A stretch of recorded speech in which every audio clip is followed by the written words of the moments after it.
கிறிஸ்துவுக்குள் பிரியமானவர்களே, இந்த நாளுக்கான மாலை நேரம் அண்ணா அப்போஸ்தலனாகிய பவுல் கொரிந்து சபைக்கு எழுதிய 2ஆம் நிருபம் 5வது அதிகாரம் 13வது வசனம். 2 கொரிந்தியர் 5:13, 2 Corinthians 5:13. நாங்கள் பைத்தியம் கொண்டவர்களானென்றால் தேவனுக்காக அப்படி இருக்கும், தெளிந்த புத்தியுள்ளவர்கள் என்றால் உங்களுக்காக அப்படி இருக்கும். இப்போ என்ன, எங்களை பார்த்து பைத்தியம் சொன்னான்னா காரணம் என்ன? நாங்கள் தேவனுக்காக வாழ்கிறதுனால சிலர் எங்களை பைத்தியம் சொல்லுவாங்க.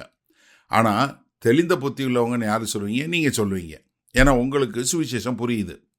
அப்போ தேவனுக்காக பைத்தியம் என்று சொல்லக்கூடியதாக இப்போ கர்த்தராகிய இயேசு கிறிஸ்துவை பின்பற்றி வருகிற அப்போஸ்தலனாகிய பவுல் சொல்கிறாரு. இயேசு கிறிஸ்துக்கு அதான நிலைமை.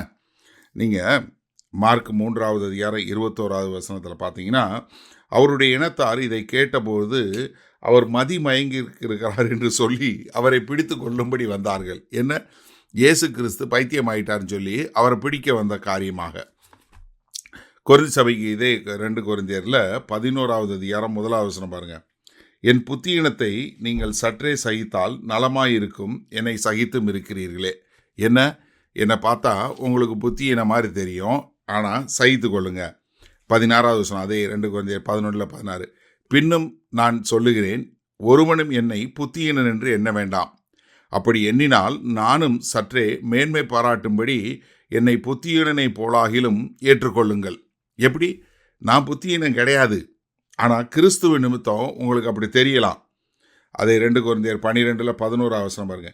மேன்மை பாராட்டி புத்தியினரானேன், நீங்களே இதற்கு என்னை பலவந்தப்படுத்தினீர்கள். நான் ஒன்றுமில்லை என்றாலும் மகா பிரதான அப்போஸ்தலருக்கும் நான் எவ்வளவும் குறைந்தவனாயிராதபடியால் உங்களாலே மெச்சிக்கொள்ளப்பட வேண்டியதாய் இருக்கிறதே. அப்போ என்ன, ஒரு பக்கத்தில் நீங்கள் என்னைய புத்தியின பைத்தியக்காரன் அப்படின்னு சொல்லலாம், ஆனால் கர்த்தரை ஏற்றுக்கொண்டவங்களுக்கோ நான் ரொம்ப தெளிவாக இருக்கிறேங்கிறது உங்களுக்கு புரியும். நீங்கள் இதை ரொம்ப அழகாக ஒரு சம்பவத்தில் பார்க்குறோம்.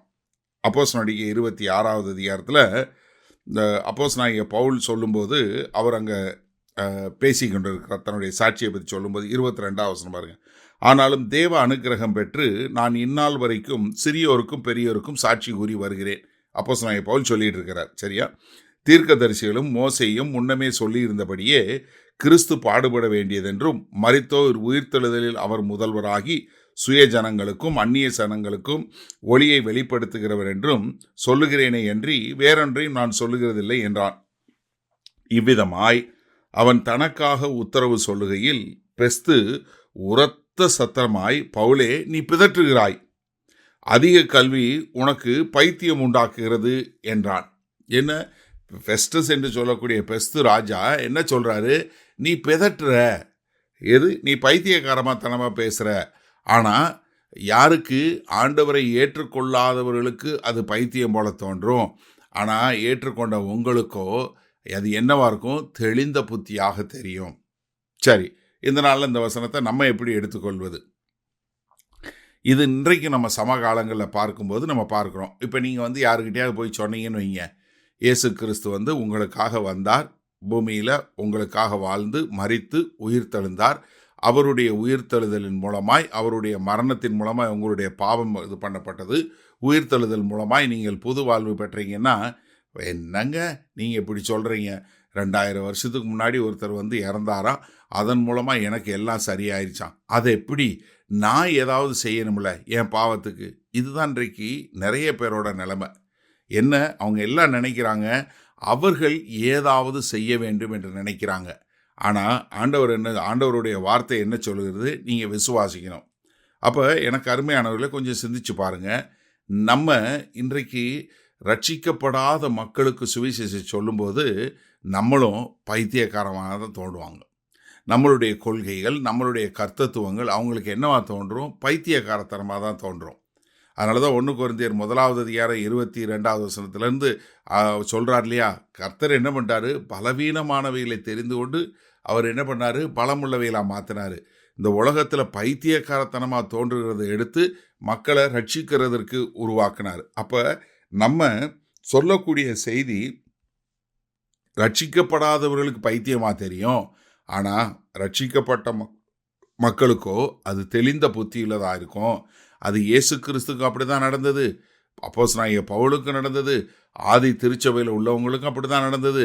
இன்றைக்கும் அதுதான் நடக்கும். அதனால நம்ம ரட்சிக்கப்படாதவர்கள் உங்களை பைத்தியம் சொன்னால் கவலைப்படாதீங்க. நீங்கள் கர்த்தருக்கு முன்பாக, ரட்சிக்கப்பட்ட மக்களுக்கு முன்பாக தெளிந்த புத்தியுள்ளவர்களாய் இருக்க கர்த்தர் உங்களுக்கு கிருபை பாராட்டுவாராக. மகா கிருபையும் இரக்கம் நிறைந்த எங்கள் அன்பின் தகப்பனே, இதோ சுவிசேஷத்தின் நிமித்தம் எங்களை பைத்தியக்காரன், மதியினன், புத்தி இல்லாதவன், பிதற்றுகிறவன் என்று சொன்னாலும் நாங்கள் அதை பற்றி கவலைப்படாமல் உம்முடைய சுவிசேஷத்தை நாங்கள் தைரியமாய் தெளிந்த புத்தியுள்ளவர்களாய் பிரசங்கிக்க எங்களை ஒப்புக் கொடுக்கிறோம்.